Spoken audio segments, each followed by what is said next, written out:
Do you remember when you first discovered glitches in Pokemon? I remember when I did. Summer, 1999, at Kingswood Summer Club.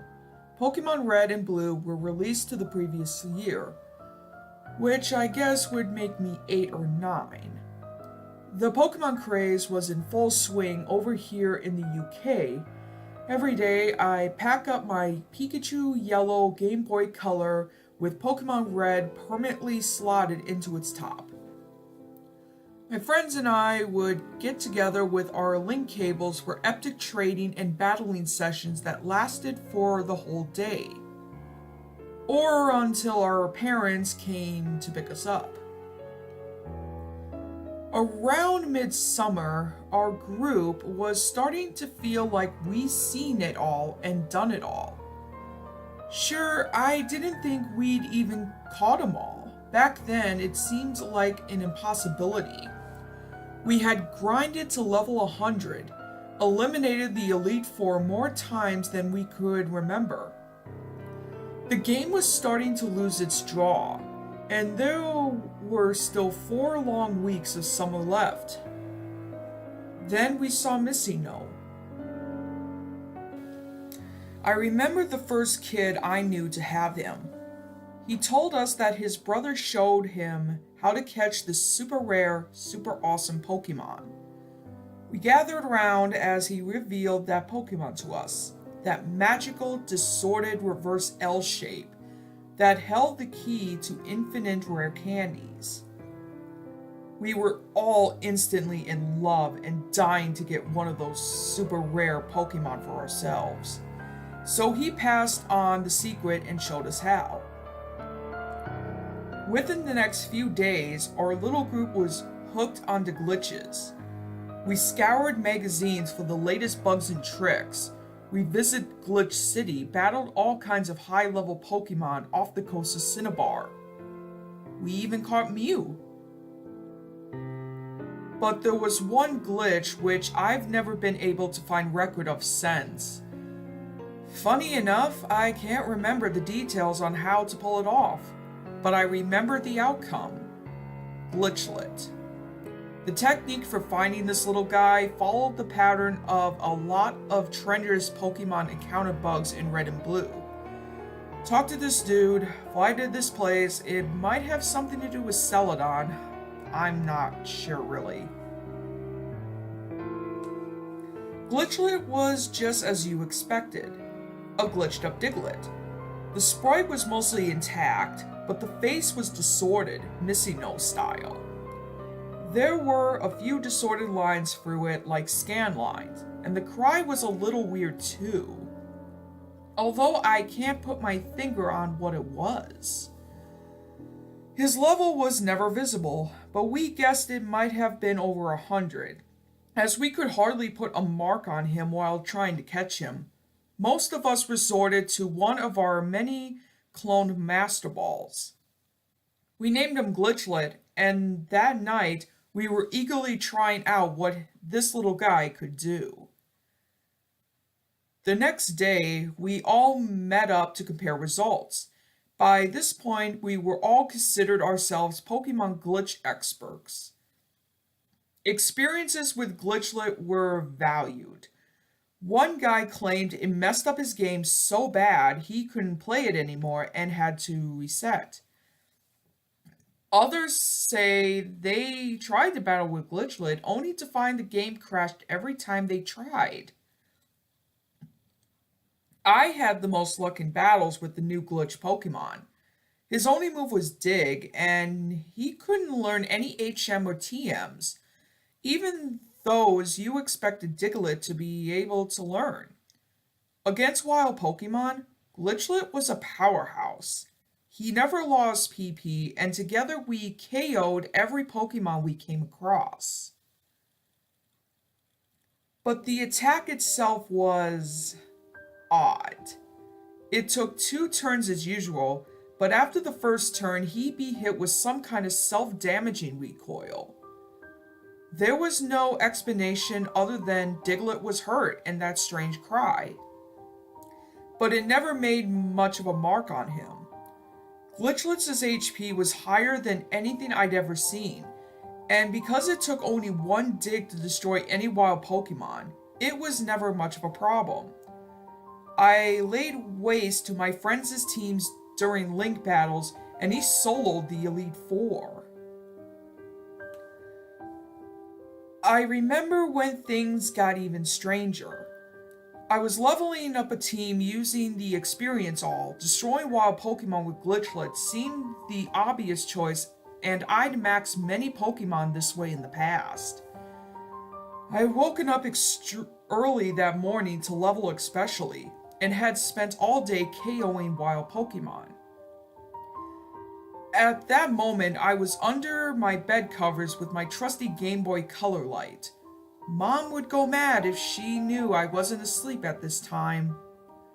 Everything was going to plan, and my new team was leveling up beautifully. I must have been concentrating pretty hard because it was too late when I noticed how low Glitchlett's health has become. I selected Dig for the final time and watched him begin to descend into the ground. As expected, I received the message Diglett was hurt. I heard that piercing cry, louder than before, and my stomach turned as I watched his health bar slide towards 0. The bar doubled back on itself, and it seemed to empty 4 or 5 times before Glitchlett repeated his dying cry. Now a horrible noise. Diglett was killed. Do you want to use the next Pokemon? I know it's cliched in these kinds of stories, but I remember that vividly. I selected no. My other team members wouldn't have made a mark on this enemy Pokemon anyway. I was warped to the overworld and found myself back in the unknown dungeon. Opening my Pokemon menu confirmed what I've seen before. My beloved Glitchlet at the top of the party, health reduced to 0. I selected him. I'm not sure what good I thought it might have done, and noticed that something was different. Maybe it was there before, but I think I would have noticed that Dig was now selectable outside of battle. I thought for a moment, maybe it was the atmosphere, but this move was suddenly chilling me. Glitchlet had never been damaged by any wild Pokemon, or only by this move. It wasn't even as though he hurt himself in confusion or with recoil. Whatever had hurt and ultimately killed him had been underground all along, waiting, sapping Glitchlet's life each time I sent him to attack. His death cry echoed in my ears as I realized what I had done. My thumb hovered over the A button, my brain willing myself to dig and get out of the cave. But my stomach felt sick. What was down there anyway? However, I was stuck with no choice. The exit was too far away. My remaining Pokemon would be destroyed if I tried to get there. With a lump in my throat, I dug, and my sprite began spinning into the earth and the screen went black. I wasn't surprised when I realized where I was. Not the entrance to the cave, or even the nearest Pokemon Center, but a glitched out cave that I now realize was some kind of bugged version of Diglett's cave. I checked my Pokemon and saw Glitchlet's health has been restored. He was now my only Pokemon, the other 5 members of my team missing entirely. I chose Dig again. Oak scroted me. Apparently this wasn't the time to use that. With no means of escape, I set off looking for the exit. My sprite moved slowly, more than a crawl than a walk. As I moved, the cave's walls bugged out, turning red, flexing and swelling in and out like the lungs of a monster. Slowly music began to play, high-pitched and distorted and horrible. It was quiet at first, but grew louder with every step. As it played, something became familiar. A familiar tune beneath the whirling bug notes. Without thinking, I began to mouth the words to the music. Diglett dig, trio, trio, trio. Diglett dig, trio, trio, trio. Then I encountered a Pokemon. A wild Dugtrio appeared. As the sordid battle music began, the level 225 Dugtrio appeared before my eyes. The cry was an awful, warped scream that seemed to become a gashing crunch before stopping entirely. Dugtrio's sprite, like Glitchlett, was deformed. Dugtrio's 3 faces with hollow eyes twisted into pixelated howls that looked somehow painful. The bottom of the sprite was unrecognizable. It looked as though 6 deformed clawed arms were rising from the dirt around Dugtrio's body. My only Pokemon was released and Glitchlett's back sprite appeared before me. His cry played again, quiet and seemingly a lot weaker. I was just a bystander now as the game took control, selecting an attack from the menu. Of course, Dig was the only option. My hands were sweating as I gripped the Game Boy tight. My breath was hot on the screen. Dugtrio went first. Dugtrio, you scratch. It hit 6 times, each tear triggering the pitiful cry from my glitch Pokemon. Glitchlett was left with a sliver of health as he retaliated with an attack of his own. Diglett used Struggle. It hardly made a mark, as expected, but it was strange how Dig had never lost PP before. As previous, the game selected the next move. As attack was chosen, I noticed that Glitchlett suddenly had no moves. 2 words appeared where the first 2 attacks should have been. No hope. Dugtrio's cry echoed again as it launched an assault of scratches with its deadly, horrible arms. Glitchlett was killed after the first strike. Diglett is dead. Do you wish to continue? I didn't really understand the question, but that didn't matter. No was selected for me, and the battle faded away. Back on the overworld, the walls swelled and glitched before my eyes, and the maddening music began again. I inspected Glitchlett. His sprite had changed now. Although his face was never visible, like Dugtrio's, it seemed to be formed into a pixelated scream. Dark brown streaks cut through the sprite.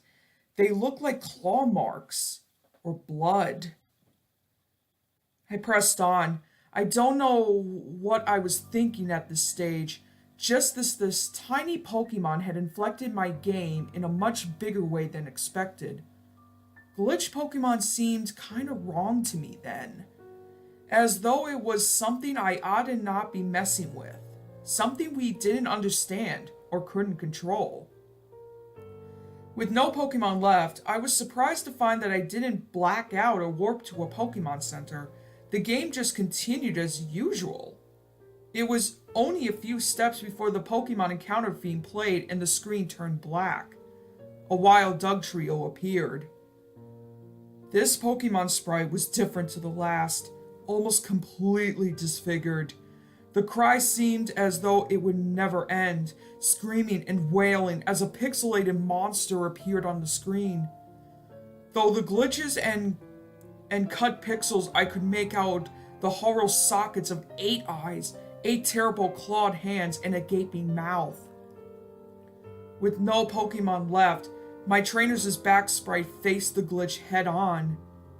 Before my eyes, the screen faded as my Game Boy's batteries cut out. Whatever had just happened gripped me with fear. That night I didn't sleep. I even took the game out of the now dead Game Boy, although I'm not sure what that would have done. Days later, I started that game up. I'd not saved during what had happened, so I was returned to my last save point. Glitchlett was at the head of my party. Dig his only move. I thought for a moment before abandoning that game forever and starting anew. But I'll never forget how it all started and how it all happened. Like something out of a horror movie that keeps on repeating and repeating over and over and over whenever I saw that glitch head on. But everybody has to move on, and I can't seem to forget the whole thing like it never happened. Like digging into my skin and controlling me and my actions. But it's all in my head. I know I must be hallucinating this whole thing. But when I see that cartridge, all of the horrors I fear are still in there, waiting for it to come out and scare me forever in my head for eternity to come.